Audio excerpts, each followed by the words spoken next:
Opening তিনটা fire করছে, ঠাস ঠাস ঠাস। গুলিবিদ্ধ হয়েছে কয়জন? গুলিবিদ্ধ কয়জন? একজন। এখানে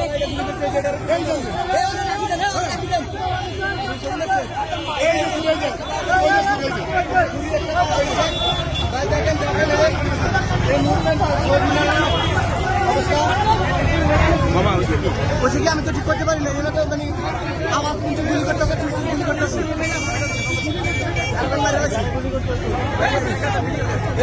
ও টাকা কেন, ও টাকা কেন, ও টাকা কেন থাকেন, ও টাকা কেন, ওর দাদু দেখেন।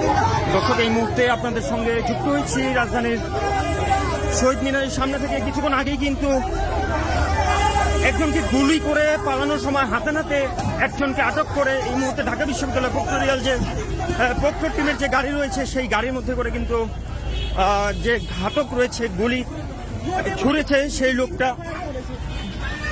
আমি বলি, আমরা সাইকেল নিয়ে দাঁড়ায় আছি, সেখানে হঠাৎ গুলি করছে, একজনকে বলেন হঠাৎ করে বিদেশি অস্ত্র নিয়ে, সিলভার কালার অস্ত্র প্লাস সুইচ গিয়ার, চাপাটি, হাতুড়ি এরকম ছিল।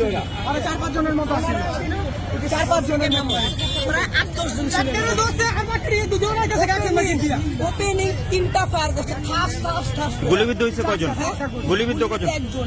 এখানে একটা, এখানে একটা, এখানে কি কারণে মারছে এটা কি জানেন? না, এটা বাট ওপেনিং ওরা কিল করছে। কি করে কিল করে দাও, কেমনে বাঁচলো, কত কে আসিল, সবাই সবাই দৌড় দিছে, ওদের একজনকে ধরা হয়েছে, একজনকে ধরা, সবাই দিকে দৌড়।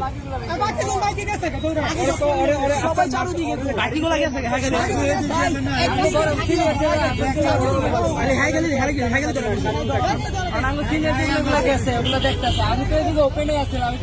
আমরা ধারায় আসি, ঠাস ঠাস করে গুলি আওয়াজ ধরছে। কতজন আসলেন যে বাসে দর্শক, যেমনটি দেখছিলাম কিছুক্ষণ আগেই একজনকে কয়েক রাউন্ড গুলি বর্ষণ করে পালানোর সময় একজনকে হাতে নাতে জনতা ধরে ফেলে এবং ঢাকা বিশ্ববিদ্যালয়ের যে প্রক্টোরিয়াল টিম আছে সেই টিম কিন্তু তাকে নিয়ে থানার উদ্দেশ্যে রওনা হয়েছেন এবং এই মুহূর্তে শহীদ মিনারের অবস্থা কিন্তু থমথমে পরিস্থিতি বিরাজ করছেন এবং যে যুবকটি গুলিবিদ্ধ হয়েছে সেই যুবককে কিন্তু ঢাকা মেডিকেল কলেজ হাসপাতালে নিয়ে যাওয়া হয়েছে। আপনাদেরকে ঠিক এই জায়গাটিতে কিন্তু গুলিবর্ষণের ঘটনা ঘটেছে এবং আপনারা দেখতে পাচ্ছেন যে রক্তের যে রক্তগুলো ঝরে আছে সেই রক্তগুলো কিন্তু এই মুহূর্তে এই জায়গায় পড়ে আছে পুরো রাস্তাটি জুড়ে কিন্তু আমরা দেখতে পাচ্ছি। কিছুক্ষণ আগেই 3 থেকে 4 রাউন্ড গুলির বিকট শব্দ কিন্তু প্রকম্পিত হয়ে ওঠে শহীদ মিনার প্রাঙ্গণ এবং এই মুহূর্তে আপনাদেরকে দেখানোর চেষ্টা করছি।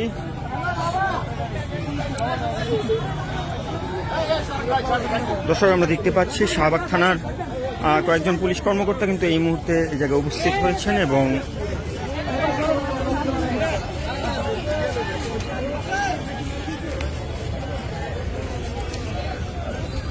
আসলে কে বা কারা কি কারণে এই গুলি করা হয়েছে সেটি কিন্তু এখনো অজানা রয়েছে এবং বিস্তারিত কিন্তু ওইরকম কিছুই জানা যায়নি। এইমাত্রই কিন্তু পুলিশ সদস্যরা এই জায়গাটিতে উপস্থিত হয়েছেন এবং 2-3 জন এই ঘটনায় অংশগ্রহণ করেছে, গুলি ছুড়েছে। তার মধ্যে একজনকে জনতা ধরে কিন্তু ঢাকা বিশ্ববিদ্যালয়ের যে প্রক্টোরিয়াল টিম আছে সেই টিমের যে গাড়ি রয়েছে সেই গাড়িতে কিন্তু তুলে দেয় এবং তাকে সেই টিমের হাতে তুলে দেওয়ার আগে কিন্তু গণধোলাই দেওয়া হয়, যেমনটি আমরা দেখছিলাম। দর্শক,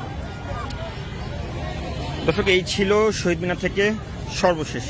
এতক্ষণ আপনাদের সঙ্গে ছিলাম শাহজালাল, আমি শুভ, নয়া দিগন্ত, ঢাকা।